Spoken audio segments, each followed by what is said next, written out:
It's that time again. New comic book days here. So let's take a look at what's coming out so I can tell you what I'm getting.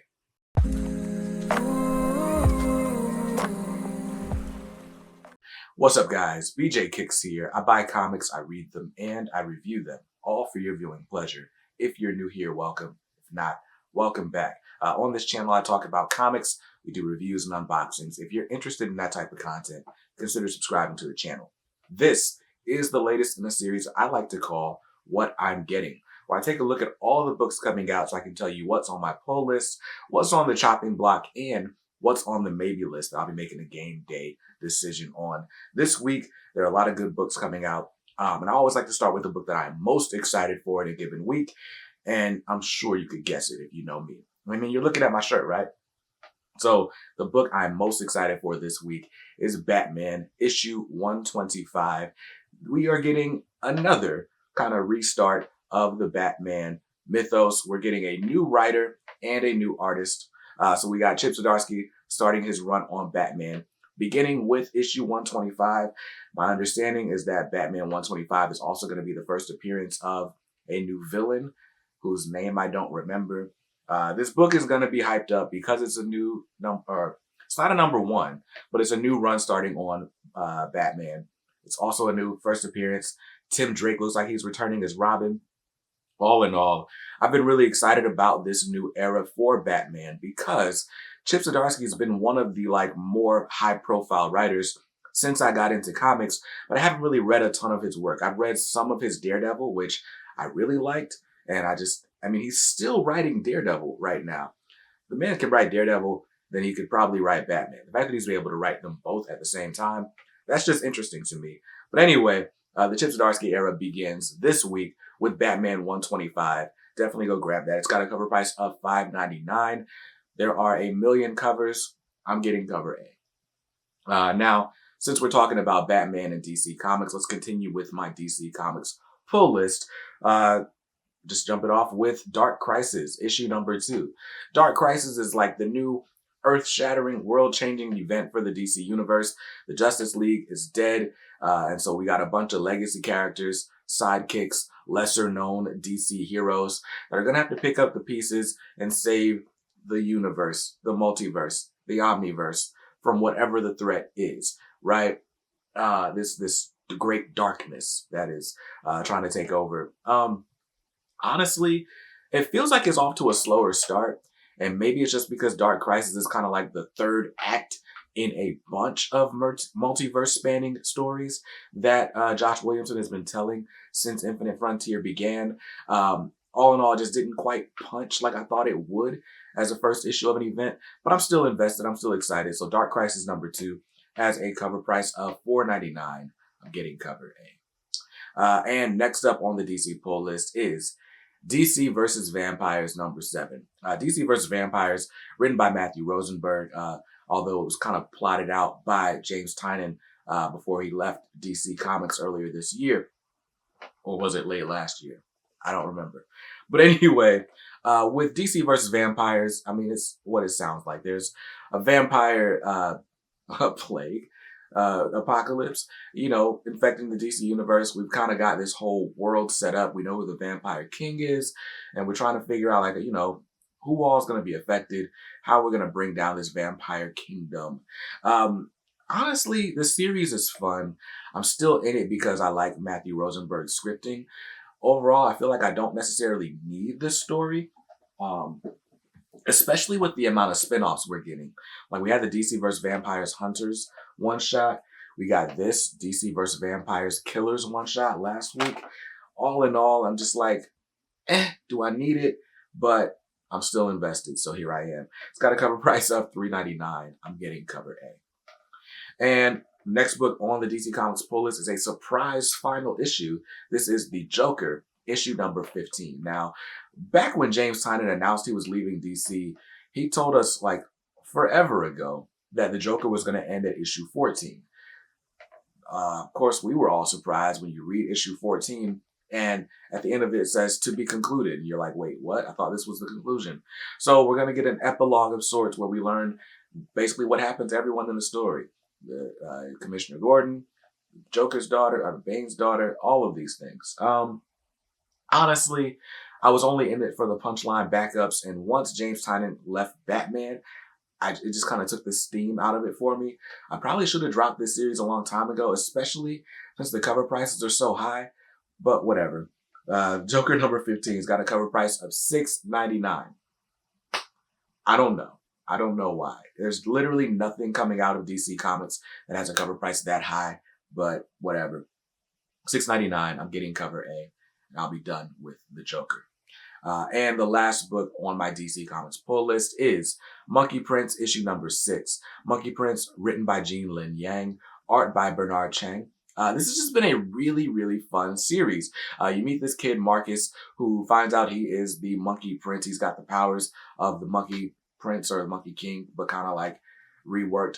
I never watched any of the Monkey King movies, so this is like my first foray into any of these, basically like, you know, Asian mythology type things. I don't know if it's specifically Chinese, so I'm just saying Asian, but I've been really enjoying it. It's been a fun excuse to kind of travel throughout the DC universe. So these last 2 issues, well, this issue and the last one, we are in Atlantis. So that's fun.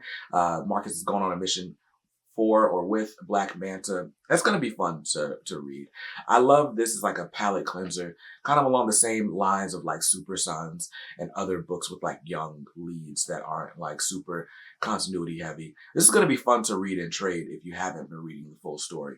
But this one, we're midway through the series. I believe this ends with at issue 12. But it's got a cover price of $3.99. I'm getting cover A. And that's it for the DC Comics pull list. So if I just stick to that list, don't buy any extras or variants, then I'm just looking at a cover price of $26 for all of those. Not bad. Now let's move on to Marvel Comics, where there are several books that I'm actually really excited about this week, starting with The Amazing Spider-Man, issue number 5. Amazing Spider-Man is written by Zeb Wells with art by John Romita Jr., who I met last weekend at Heroes Con, and that was really awesome. Amazing Spider-Man, this is the most excited I've been about Amazing Spider-Man since 2020, I believe is when I started reading it. At issue 36 way back in the day. Did not enjoy Nick Spencer's run. I kind of checked out at around issue 50 and been kind of going through the motions ever since. But since they rebooted, I did like the Beyond era, although I felt like there were way too many issues. But since they've rebooted, all I've really wanted were compelling stories. Give me a reason to want to pick up Spider-Man. And we've got that. We've got action. We've got good art, great storytelling. I love just the composition and the choices that John Romita Jr. makes. Right. Yes, I know. I'm complimenting John Romita Jr. artwork in the year of our Lord 2022. But hey, if it's good, it's good. Right. So I've been enjoying it, but also we're getting a compelling story. In the last issue, we found out that Peter basically got double crossed by Tombstone. And so it's going to be interesting to see like how that plays out, like what the ramifications are, since Spidey just kind of, I don't want to spoil issue 4 for you, but because of what happened in issue 4, I feel like the stakes are higher going into issue 5 and 6. We still don't know why Mary Jane has these kids. We still don't know what Peter Parker did that's got Norman all in his pocket or whatever. And we also don't know like why everybody hates him. So there's a lot of things that I'm excited to see play out as we ramp up to issue number 6, which would be Legacy issue 900. So it'll be a big oversized celebration. And we'll see if the series is worth sticking with after that. Hopefully it is. But Amazing Spider-Man number 5 got a cover price of $3.99. I'm getting cover A. All right, so the next book on my Marvel Comics pull list is Black Panther issue number 7.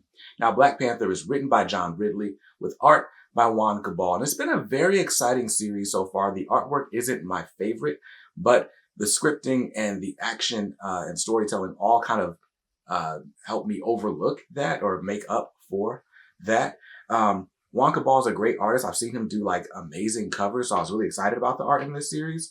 All in all, just it's okay. It's okay. It's serviceable, but I wish it was like a little bit more dynamic, maybe. But anyway, the series itself has been good. So T'Challa set up the sleeper agents around, all over the world. And they've been kind of being assassinated one by one. Meanwhile, T'Challa is basically being looked at as a sort of, or a traitor to Wakanda. And so he's trying to figure out how to clear his name, but in the meantime, he's on the run. In the last issue, we got a really dope moment between Storm and T'Challa. And then, of course, Shuri's always got her brother's back. And the Dora, that's a super spoiler, but the Dora Milaje have returned, and we find out that they are on the side of T'Challa as well. And so, I'm excited about what's to come. We basically have this all-out war between the T'Challa's people and people who are left over for Wakanda. In issue 7, it looks like we're going to get another appearance from Tosin, who's going to be chosen to be like the new Wakandan protector since T'Challa has given up the powers of the Black Panther. So if you're a speculator or you're just trying to get this series, but you're worried about the speculators, go ahead and pre-order this, because issue 7 is going to be a bigger hit. With all this speculation over recasting T'Challa or not in the Wakanda Forever movie, you're gonna have to deal with, just dumb stuff. But anyway, Black Panther issue number 7. I'm very excited about it. It's got a cover price of $3.99, and I'm grabbing cover A. And next up is Strange Academy issue number 18. Strange Academy is a series that I just had on the pull list forever and forgot to remove it. And you know how you get to the counter and you're like, oh, I pre-ordered that? My bad. I guess I'll take that with me too then. But then around issue 15, I found out that issue 18 was going to be the last issue. And here we are at issue 18. So this one's got a cover price of $3.99. I'm grabbing cover A. I've read issues 1 through 6, and magic is difficult for me. I've never been a big Harry Potter fan and, stuff like that. But I did kind of fall in love with a few of the characters in the series, a few of these kids. So I'm curious to see how their story plays out. I decided to grab it all in single issues because when they collect these in trades, they've been collecting them in these little digest size trades. So until there are oversized hardcovers, this is probably the best way to experience the story.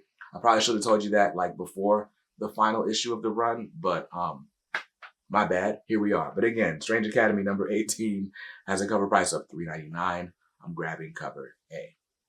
And the last book on my Marvel pull list, I'll just say it. It's What If Miles Morales issue number 5. So if you've heard about the controversy over issue 4, I wrote a whole article about the controversy over issue 4. All in all, the What If Miles Morales title has just been okay until issue 4 was just egregiously bad. I was just yo, what am I reading? But in issue 5, if you've been following along from the beginning, we've got different multiversal Miles. So we got Miles as Hulk, Miles as Wolverine, Miles as Captain America, Miles as Thor. And apparently in issue 5, they're all going to come together with the real Miles to stop some threat. Basically the Prowler, a bunch of Prowlers. I don't know. At this point, I've read so much of it that I gotta grab issue 5. I don't know that I'm excited about it, but hey, by Odin's fade, we will march on. I'm sorry, I had to do it. What If Miles Morales has a cover price of $3.99? I'm grabbing cover A. And that's gonna do it for my Marvel pull list. So if I just stick to the list, and don't buy any variants or whatever, my Marvel total is going to be $16 this week. And that's not bad. Now let's move on to the independent, the creator-owned, the smaller publishers, if you will. We're going to start with my favorite indie series on shelves right now, and that is Firepower, issue number 22. Now, we just did a book club in the K-Squad Discord about Firepower issues 1 through 12, plus that graphic novel Prelude. And man, it just kind of helped me revisit everything I love about the series. It's action. It's not a whole lot of dialogue. It's family relationships. It's drama. There's a lot. There's a lot to love about this series, but the art really just takes the cake. It's awesome. Firepower by Robert Kirkman and Chris Samney. Issue 22 is out this week. It's got a cover price of $3.99. I'm grabbing cover A. And the next book on the pull list, I think, is going on the chopping block. I don't think I'm going to pick this up, and I'll tell you why in a minute, but this is Spawn issue 331, and this would be the 32nd consecutive issue of Spawn that I have purchased since 2019 or so, and Out of all the issues of Spawn I've picked up, I may have read 5. So it's time for the series to go. It's got a cover price of $2.99. I'm grabbing cover B if I grabbed a cover at all, but it's on the chopping block. And next up on the indie and creator owned pull list is The Walking Dead Deluxe issue number 42. You know the vibes. You know why I'm here. You know why I'm picking up this series. It's The Walking Dead. It's in color. It's cardstock covers. It's David Finch covers. It's letters pages. It's just all the works in a great package that supposedly will never be collected in any other format. So I'm grabbing it in these single issues. That's got a cover price of $3.99. I'm grabbing cover A. So if I buy every book on the list, my indies are going to cost me $10 this week. If I don't grab Spawn, of course, then that means my indies are going to cost me $7 this week. But if I buy everything on the pull list this week, my grand total will be $52. That's before taxes and before my 10% subscriber discount. Technically, I would be under budget after the discount. My budget is $50. It's a hard limit. I try not to go over $50 if at all possible. And chances are there's going to be a Batman variant that I want. So, because of this, because I want to give myself some wiggle room, I think I'm going to finally drop Spawn. I've bought enough covers. I bought enough issues for the cover. I bought enough issues just for the artwork. It's time for me to stop just buying stuff. It's just time. It's time. So Spawn, you gotta go. I do still have Gunslinger Spawn on my pull list, and I think that's actually the only Spawn title that has survived all of my budget cuts. So congratulations, Gunslinger. But for now, Spawn, you're off the list. Maybe we'll see you in trade paperbacks. Maybe we'll see you on Comixology. Who knows when we'll see you again. But it was a great time. So that's it. That's it for my pull list. I want to know what's on your list this week. What books are you excited about? What are you not so excited about? What did you drop? I know I dropped a book this week. What did you drop? Let me know in the comments down below. And if you want to talk comics with me all the time, join the K Squad. We talk on Discord a whole lot. We talk on Facebook a whole lot. Links are in the description below. And I'll see you in another video very soon. Till then, I hope you saw something you liked in this one. If not, hey, that's cool. You can always buy what you like. Just make sure you read what you buy. And be nice to others, because kindness makes the world go round. Peace.